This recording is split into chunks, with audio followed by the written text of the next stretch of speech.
You're listening to Footy Roundup, Rob Serjanik and Matt Tidcombe. In the first half of today's show, we're going to be discussing Champions League and Europa League. And in the second half, we'll be going through the big four leagues in Europe, as well as, Matty, our ever-growing in popularity Studs and Duds segment. I think that's what people tune in for these days. Yeah, that's the main thing, right? I guess the same as last week, Matt. Why don't you get us caught up with a quick little bit of MLS news?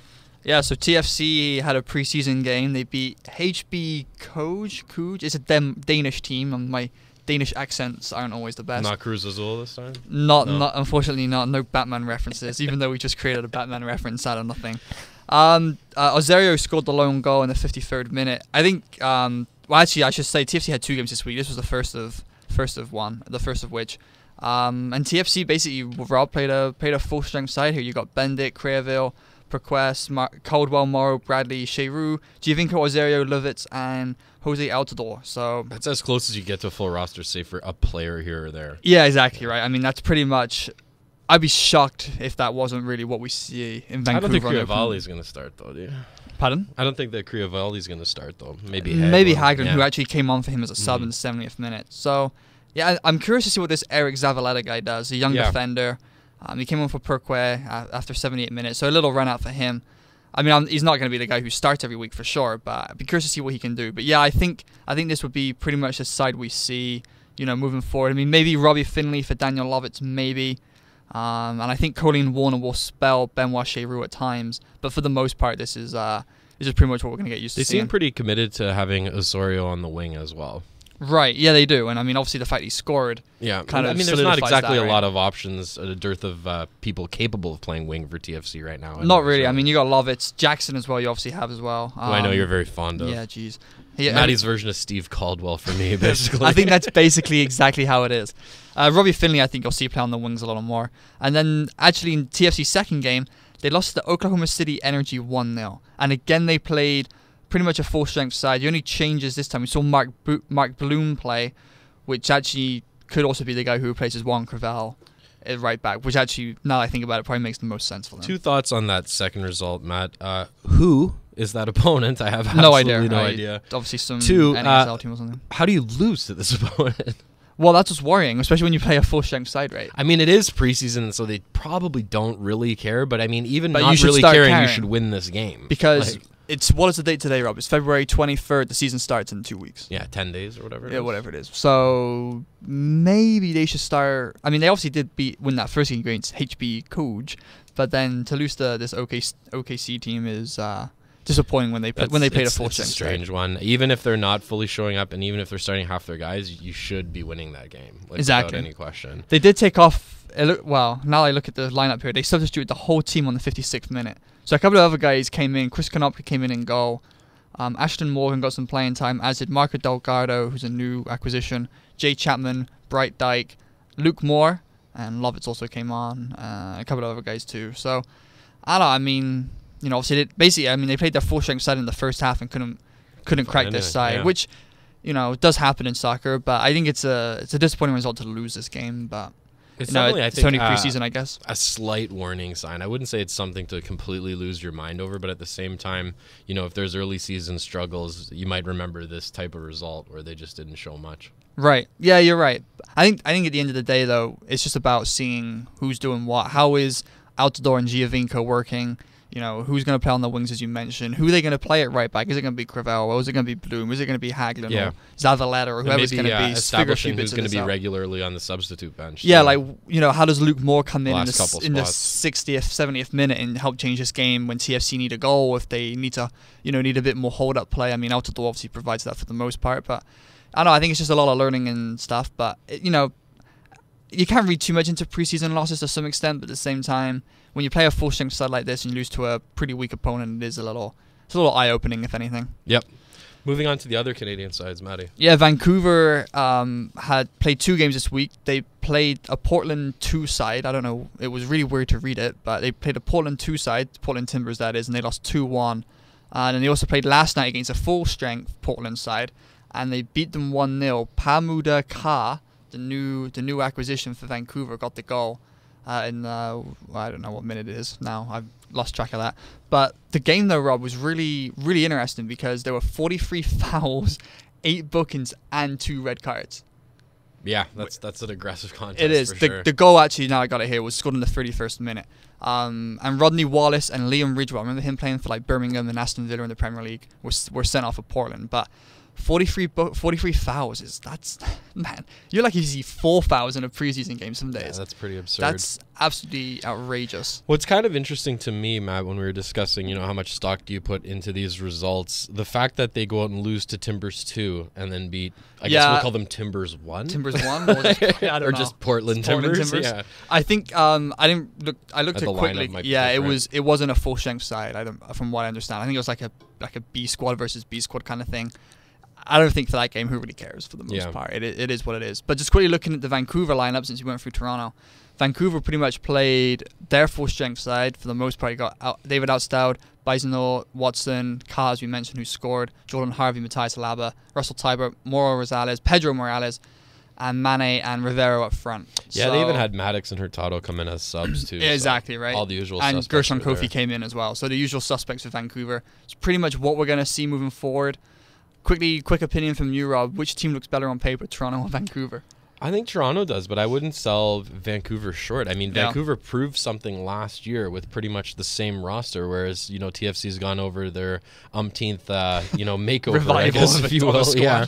I don't know. Like, I would say on paper Toronto, but so what? I said that last year, too. Yeah, exactly, right. Yeah. I was just curious. I mean, obviously Vancouver doesn't scream at us with, the big-time European players, but they've proved over the last few years that they have a squad capable of I mean, if I had to, life on the line, say who I think is going to make the playoffs, I'd probably still go Vancouver. Yeah, like you say, they've stayed together, they've grown, they're cohesive. I like their coaching staff. You can't pick TFC so they prove something. No, they need to prove something for sure. And also quickly, Montreal play Pachuca, I believe is how you say it, in the CONCACAF Champions League on Tuesday in the first leg. So that's what they've basically been working towards this week. And they actually also played a exhibition game against Cuatala, I don't know how to say that, but Jack McInnery and Cameron Porter scored twice, and Romario Williams and Blake Smith also scored. So the Impact in a bit of good form after beating Razar Ghul in the earlier last week as well. That's good. I'm glad they stopped his attempt at world domination. So, Matty, steadily and surely, I guess we're trending towards the start of the MLS season now, just around the corner. Do you see any hope for Montreal this year? Not really. I think we've reached on that in the last week or two, and it's going to be a lot of learning and just young guys coming through. I don't think this year you can really peg them to too much, but maybe next season, maybe then when you start looking at, like where they're going to get like the goals from Divayo and those kind of questions. So I don't see them being able. There's definitely a lot of questions. Too much for them this year. I think Canadian focus is obviously going to be Toronto, but I think Vancouver as well. But I think Montreal, kind of like last season, aren't going to have too much of a interest around the country. Yeah, Toronto and Vancouver should be right in the hunt down to the death again. Yeah, exactly. And Montreal will be eliminated way before that. Moving on to Champions League results from last week. Matt, I got to toot my own horn here a little bit. Shakhtar 0, Bayern Munich 0. I told you it was going to be tough for Bayern to come in there and win. Yeah, it was a great result for Shakhtar. Huge, yeah. And obviously Bayern Munich as well are going to be down to, they're not going to have Xavi Alonso in the next round because he got sent off. Yeah. So, it's an advantage. I mean, obviously, you still got Lewandowski and Ribery and there's still a ton of work to do here. But I mean, even if Shakhtar goes in and loses a 1-0, 2-0, it's a valiant effort. Yeah, they've really saved. But the thing with Shakhtar here is they could. I don't know how you want to approach this game. Do you want to try and take this all the way to like extra time and penalties, or do you want to say, you know what, boys, let's give this a go and let's try and get an early goal, make Bayern have to score twice. I agree with that. And I would go out with the mentality of nicking that away goal and then putting all the pressure on Bayern and then just sitting on the counter. Like as Bayern presses forward, maybe you get that second one that kills them. Well, you've got the best player in the Champions League this year on your team, right? Wise, yeah. So why wouldn't you try and get him a go up front? You're talking Luis Adriano, right? Yeah, I am. Yeah, that's exactly what I'm trying to think of. Yeah. So I mean, why wouldn't you try and nick a go of him and then sit back and try and defend it? They've shown they're more than capable of staying compact at the back too and holding on to. Yeah, they haven't conceded many goals when they need it. Even in the group stage, you weren't conceding. They were scoring a lot, but they weren't conceding very much. I mean, going in, you'd give Shakhtar maybe a 5% chance or give or take to win this tie. I mean, they've probably to win it outright, or to win the game, to win the tie. To go through. Yeah, maybe 10 if you wanted to be a little bit more generous. Maybe now you're at 20. Like it's legitimate now. Like there's hope for the players. There's always. I mean, the thing is, you haven't been blown out. No. Right. So you got a shot at this in the next round. So in a lot of ways too, I prefer holding the 0-0 clean sheet at home than 1-1 because Oh, Bayern absolutely. doesn't even have the away goal on the board. Yeah, because you got to, then if you join 1-0, you have to score. Well, now if you draw anything at 1-1, Bayern, you go through. Bayern's Yeah. out. 1-1, 2-2, 3-3, 22, 6-6. 22. Yeah, It doesn't you're matter through, at right? that point. So Chelsea, PSG. We had this one pegged as being tight, and it was just that. I guess neither of our surprise. yeah, not at all. PSG, for my money, dominated this game. Chelsea didn't, do anything of any sort of, well, good, I guess. I mean, they defended well, I guess, but Courtois was really, really good in goal. Stopped a lot of great opportunities for PSG. Cavani scored the PSG goal. Ivanovic scored for Chelsea. The guy just keeps scoring, Yeah, it seems. He scored in the Premier League this weekend as well. The guy just cannot stop. It's really, really weird. Yeah, They get so into the center of the box as a wing defender. It's too. insane. Like, remember when he came to the Premier League, it was like, oh, who's this new right back guy? And now it's like, he's probably the best goal scoring defender in the world right now. Like, I mean, the dude is just, I mean, when I say goal scoring, like, I mean proper goal scoring. Yeah, not just nicking a Not header like in a John corner. Terry coming up and banging in a header. Like, this guy scores 35-yard rockets. But anyway, Chelsea had one shot that game, and Ivanovic happened to score on it. So At the end of the day, though, Matty, advantage result Chelsea. They got the Chelsea away does goal. what Chelsea does. Yeah. It's 1-1, and I would be very comfortable with them, I think, coming away with the result required at home to win a really close tie against PSG. Maybe 1-0 in Chelsea. yeah, I mean, this game does kind of have maybe a bit of extra time lurking in it. Mhm. 1-1 Potentially. draw again, and then you go to extra time and see what happens there. But yeah, I think Chelsea would have to be considered the favourites. But like I said, PSG, dominated Chelsea for large portions of this game. So I don't think the difference between these two clubs is outrageous. Because I mean, everyone knows how good PSG are, right? You got, Zlatan Ibrahimovic plays on PSG. Let's not forget. So, I think the second leg at Stamford Bridge is going to be close because PSG have shown in this first leg that they can hang around with Chelsea. And if you had someone else, maybe if Petr Cech was in goal for Chelsea, PSG have won this game 3-1 or something.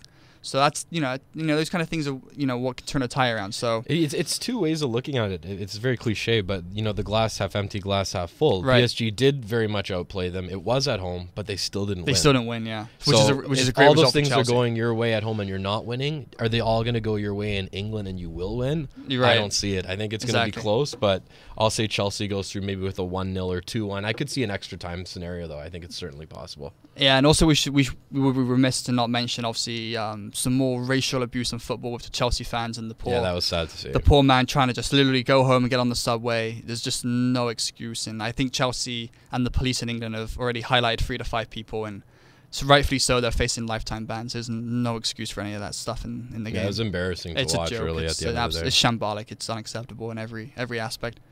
Matty, Basel and Porto. FC Basel comes through with the draw, and you know do. what?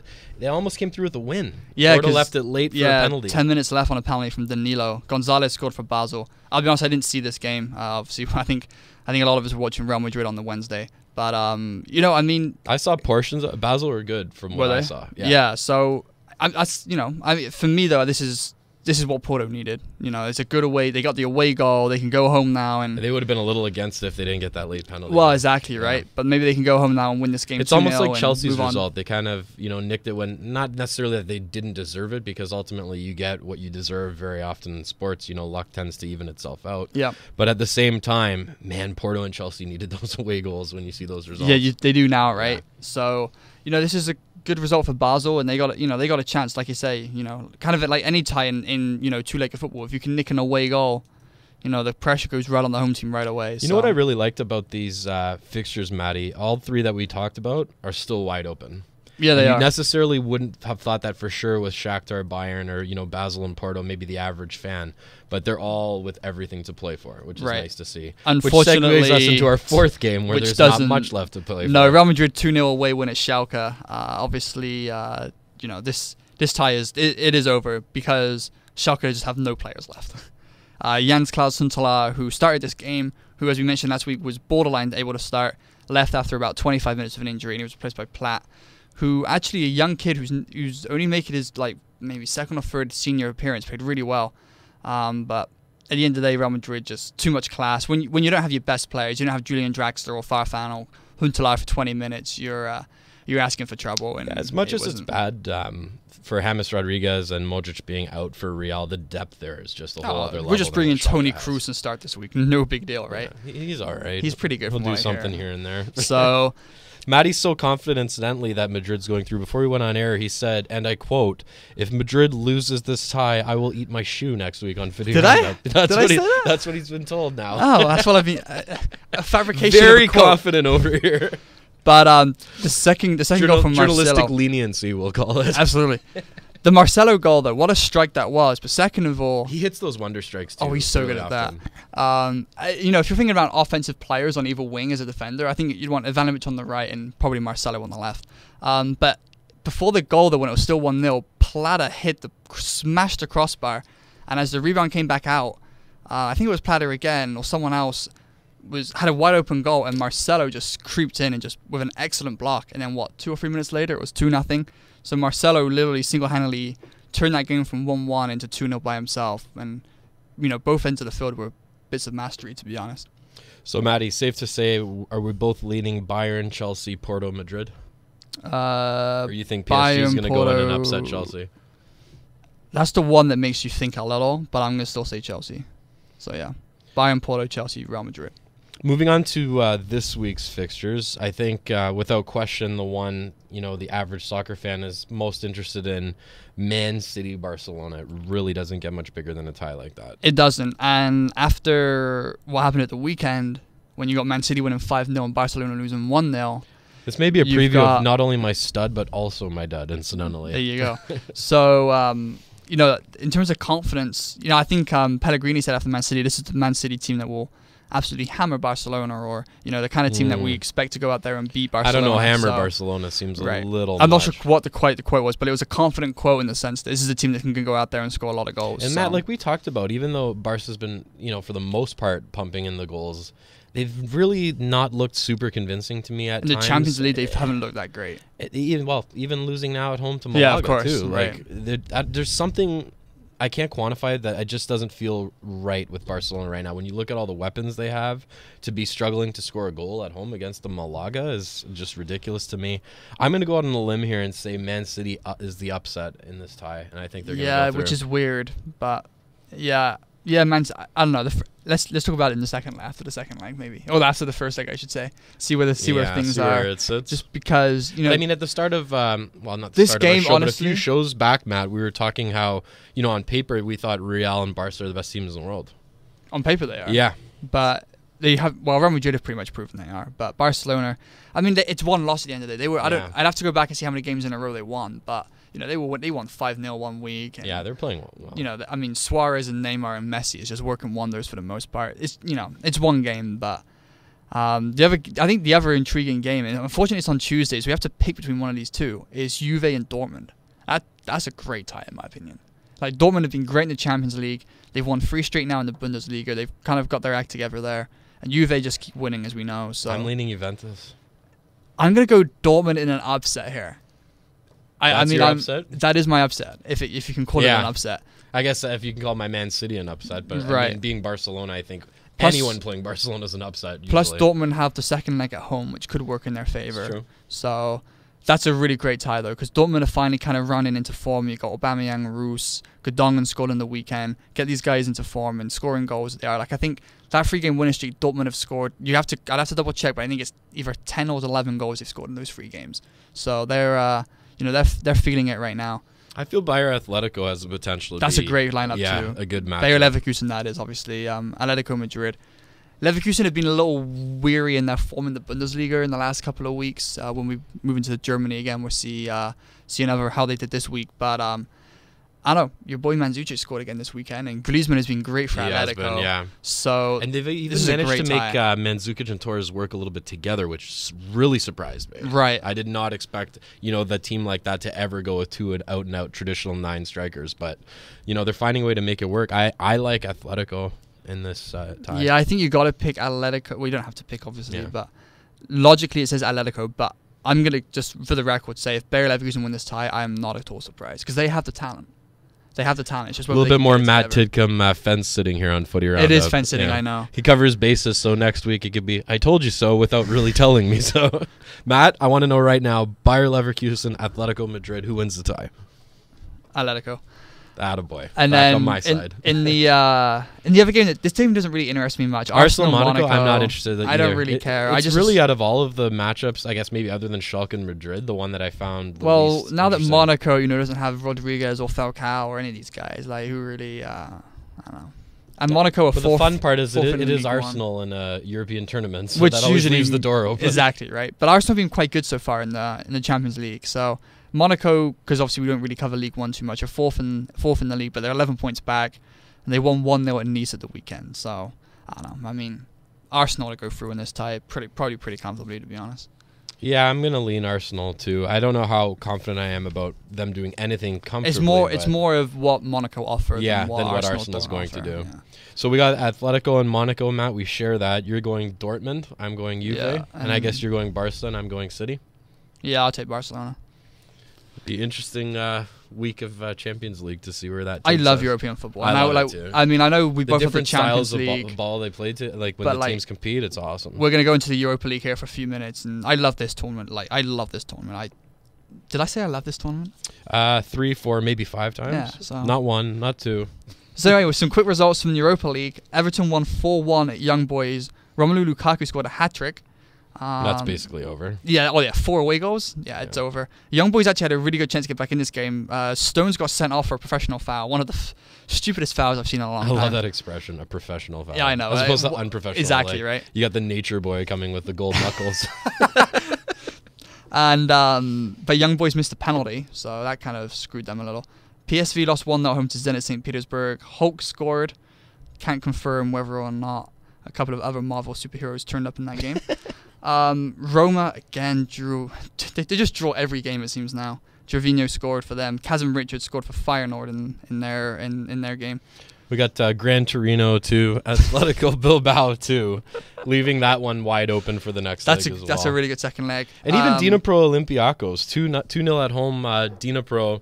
I mean, Olympiacos can pull that back at home. It's not over. Yeah, it's not over. Yeah. But it's 2-0 in any sport is a really funny scoreline. Especially in soccer. I think sometimes you tend to sit back and Olympiacos score in the first half hour, and Dnipro are like, oh boy. Yeah, you may win the tie. Here comes an onslaught for the next. I think it's safe to say that Napoli's through.